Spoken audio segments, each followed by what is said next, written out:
Vamos lembrar um pouco do passado? No Brasil de 1990, uma em cada 5 crianças e adolescentes estava fora da escola. Uma em cada 10, entre 10 e 18 anos, não estava alfabetizada. A cada 1.000 bebês nascidos vivos no país naquele ano, quase 50 não chegavam a completar um ano. E quase 8 milhões de crianças e adolescentes de até 15 anos eram submetidas ao trabalho infantil. Ainda são grandes os desafios, mas são significativos também os avanços nesse período aí dos últimos 30 anos. Tempo do Estatuto da Criança e do Adolescente. A semana acaba de completar 3 décadas do Estatuto e eu converso sobre o assunto com o defensor público estadual, Davi Rafael Veras. Obrigado pela entrevista, Davi. Mais uma vez aqui ao Bom Dia, agora à distância, mas esse Estatuto da Criança e do Adolescente, o ECA, a gente pode considerar realmente um marco importante, decisivo aí em relação à garantia de direitos do público infanto-juvenil? Bom dia, Adalberto. É um prazer estar aqui com você. Bom dia ao telespectador também. O Estatuto da Criança e do Adolescente ele foi um verdadeiro marco, né, um avanço civilizatório da humanidade e do Brasil. Né? Existe um contexto histórico, existia uma Declaração Universal dos Direitos da Criança em 1979, a ONU já tinha esse movimento internacional, e a Constituição foi o primeiro marco, né? A Constituição de 88 preveu no artigo 227 a doutrina da proteção integral e fala da priorização, da prioridade absoluta. Né? É a única priorização prevista na Constituição, a priorização da criança, em que pese outras também seriam relevantes. Mas o Estatuto ele veio nesse grande movimento internacional e, como meu amigo bem disse, nós tivemos grandes avanços, por exemplo, no índice de mortalidade infantil. Você tem uma ideia, o Maranhão hoje precisa avançar muito, e nós temos o segundo pior índice de mortalidade do país. E esse índice é de 20 mortes para cada 1.000 nascidos vivos. E você vê que naquela época era de 50, era a média nacional. E hoje o Maranhão está em segundo lugar com 20. Então nós temos vários avanços em vários setores. O Estatuto ele vem sendo atualizado nesse período. Você tem uma ideia, em pouco mais de 10 anos nós tivemos 10 novas leis que atualizaram o Estatuto, ou seja, esse esforço de manter essa lei sempre atual ao seu tempo, lei como, por exemplo, a lei que desincentiva a agressão à criança, a lei do Nino Bernard, o marco legal da primeira infância, né?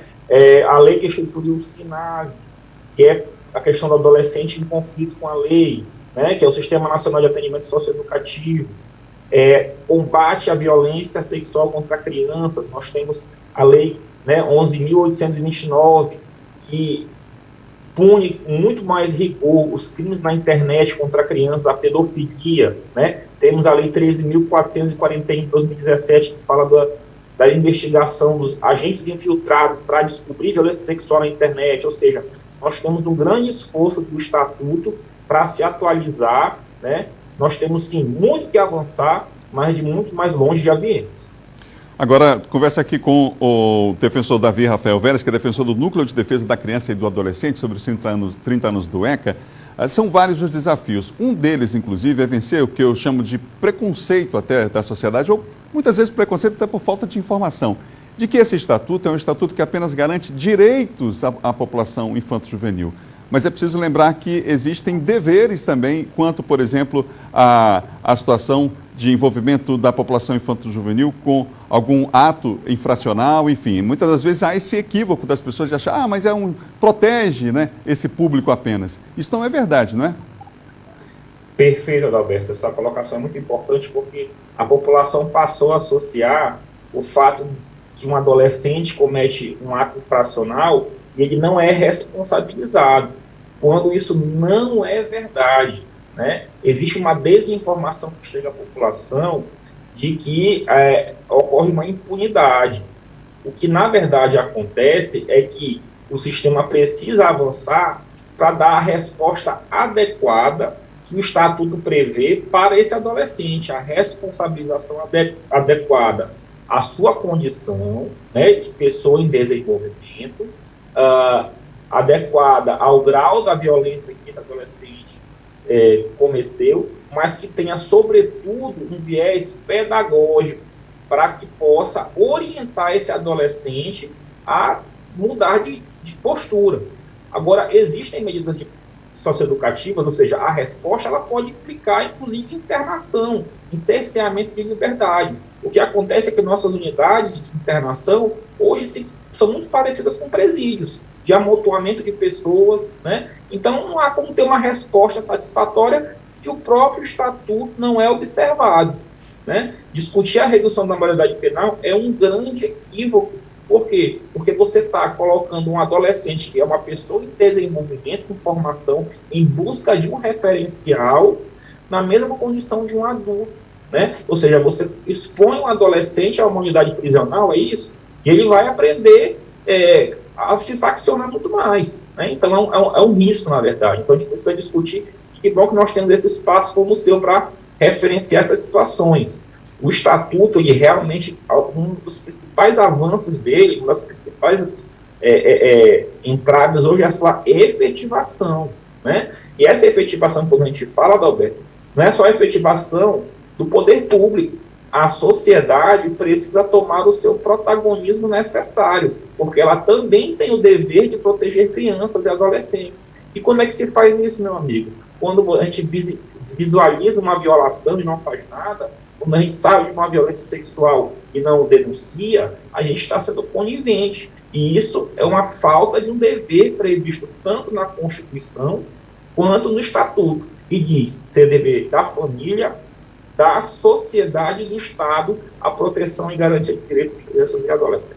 Existem algumas violações que, principalmente aqui na nossa região, no Nordeste, são naturalizadas. Entre elas, o trabalho infantil, né? A gente vê isso muito, inclusive, aqui no nosso estado, inclusive, aqui no Maranhão, no interior do estado, enfim, achando que, mas é normal, não faz mal nenhum colocar uma criança para trabalhar. E a gente sempre lembra que criança não trabalha, criança dá trabalho e é para ser assim mesmo. Eu queria que o senhor falasse sobre esse aspecto do Maranhão, nesses 30 anos do ECA, assim, esse desafio que nós temos aí de resolver essa questão.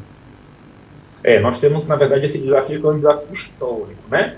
Ele envolve questões sociais, né, de pobreza, e que nós precisamos sim enfrentar. Uma delas é essa questão da violência sexual, que é aquele sentimento de empoderamento, né, sobre a menina, e também a questão do trabalho infantil, essa banalização, e às vezes um discurso, Adalberto, que vai para a sociedade para dizer o seguinte: é muito melhor estar trabalhando do que estar fazendo coisa errada. Não é para ser nenhum e nem outro. O trabalho infantil, ele impede o desenvolvimento.